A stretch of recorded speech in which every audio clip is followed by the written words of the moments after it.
Hello students, have you ever seen the stars at night in the sky? Today in our chapter 6, Seher goes stargazing, we are going to learn about stars and the comets. Let us read the story. On a cold day in November, Seher and her father were heading towards Sariska, a small wildlife sanctuary near Alwar in Rajasthan. They left Delhi at about 3 o'clock in the afternoon and hoped to cover the 175-kilometer distance in about 5 hours. However, they were not going to Sariska to see wild animals. शहर और उसके father Sariska sanctuary wildlife sanctuary की तरफ जा रहे थे राजस्थान में and they were not going to see the wild animals over there. Let's see what are they going to see. Armed with their star charts and a good telescope, they had set out to look more closely at the Great Bear, a constellation in a galaxy, the Milky Way.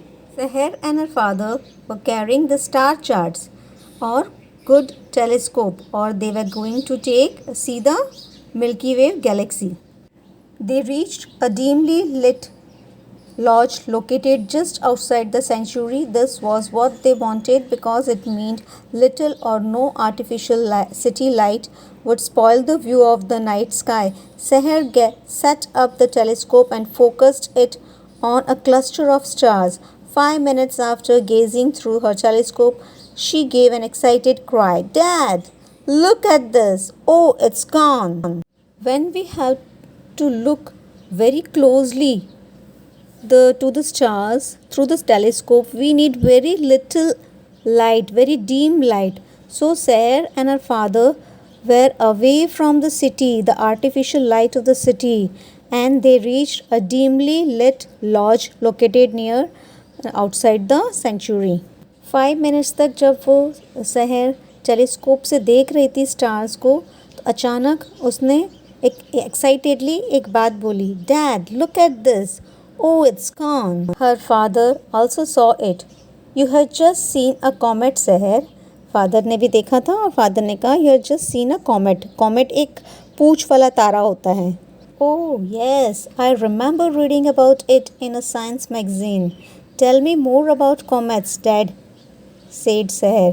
सेहर ने कहा, मैंने पढ़ा था किसी magazine में science की. "Please tell me more about it, Dad." Well, the name comet comes from a Greek word for hair on the head. That's because they look like stars with fuzzy heads or tails. Whichever way you look at them, they are not really stars. In Greek, the word comet means hair on head. इसीलिए ये comets fuzzy दिखते हैं, जिनके heads होती है और tales होती है, और ये रियली स्टार्स की तरह नहीं होते हैं. And do not have any light of their own. ये जो कॉमेट्स होते हैं इनकी लाइट अपनी नहीं होती है. They reflect the light of the sun just like the moon. वो सन से लाइट लेते हैं और जैसे मून लेता है लाइट, ऐसे ये स्टार्स और कॉमेट्स भी सन से लाइट लेते हैं, उनकी खुद की लाइट नहीं होती है. If a comet isn't a star, what is it? Asked Sehar. Sehar ने अपने फादर से पूछा, अगर ये कॉमेट स्टार नहीं है तो क्या है, बताइए मुझे पापा. You can think a comet as a ball of ice, dust and small pieces of rock going around the sun.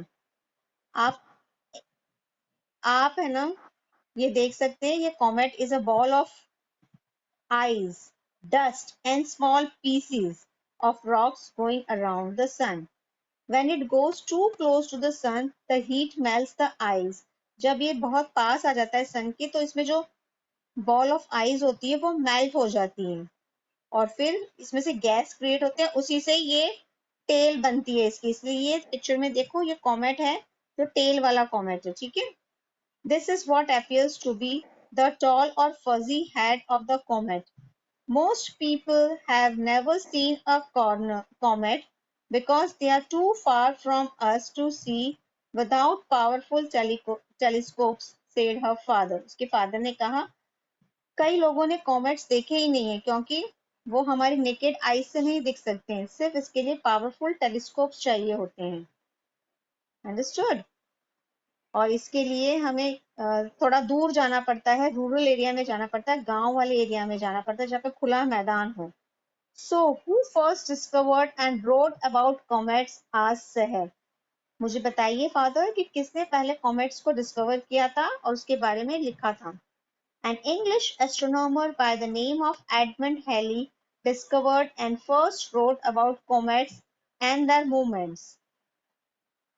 Okay, तो astronomer था, उसका नेम था एडमंड हैली.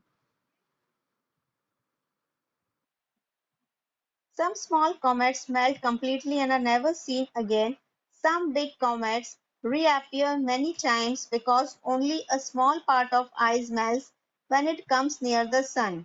जब ये सन के पास आते हैं क्योंकि उसमें ये कॉमेट्स में आइस होती है ना, तो जैसे ही सन की जो हीट होती है उससे ये कॉमेट्स मेल्ट हो जाते हैं. जब ये कॉमेट्स स्मॉल होते हैं तो वो डिसअपियर ही हो जाते हैं, लेकिन अब अगर ये कॉमेट्स बिग है, बहुत लार्ज है, वाइड है साइज में, तो वापस से रीअपियर हो जाते हैं क्योंकि सिर्फ थोड़ा सा ही पार्ट इनका मेल्ट होता है सन के पास आने से. One particular comet that Halley saw was named after him because he calculated correctly that it would reappear every 75 years, and it does. एक कॉमेट का नेम है हेली क्योंकि इसे हेली ने ही मतलब अच्छे से डिस्कवर किया था और कैलकुलेट करके बताया था कि ये जो हेली नाम का कॉमेट है वो बार बार रीअपियर होगा आफ्टर 75 ईयर्स. हर 75 ईयर्स के बाद ये हमें दिखेगा. The last time Halley's comet came near Sun and Earth was in 1986 में ये लास्ट टाइम दिखा था. तो अब हर 75 years के बाद ये वापस दिखेगा. Before that it was seen in 1910, long before even your grandparents were born. Both times people all over the world stood outside at the night to see it. The next time it comes near Earth will be in the year 2061. अब इसे आप दोबारा इस heli नाम के comet को कब देख सकते हो? 2061 में, क्योंकि हम इसे हर 75 ईयर्स में देख सकते हैं.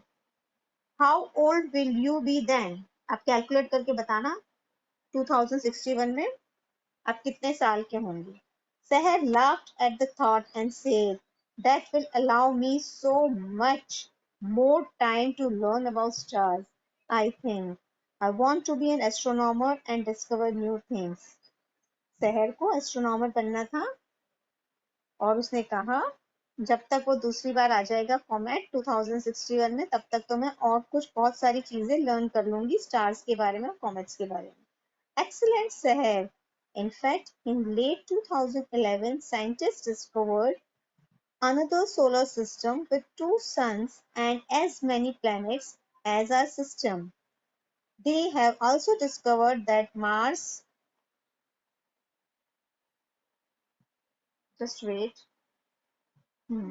has 100 times more water than was thought earlier. Mars में 100 times water है जितना अर्थ के पास है उससे भी ज्यादा है. The universe is infinite. जो यूनिवर्स हमारा है वो इनफाइनाइट है. There is lot more waiting to be discovered. Maybe you will make the next big discovery. उसके जो फादर हैं अप्रिशिएट करते हैं शहर को और कहते हैं कि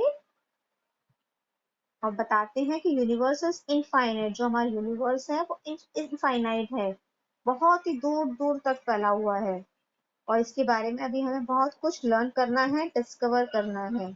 थैंक यू चिल्ड्रेन.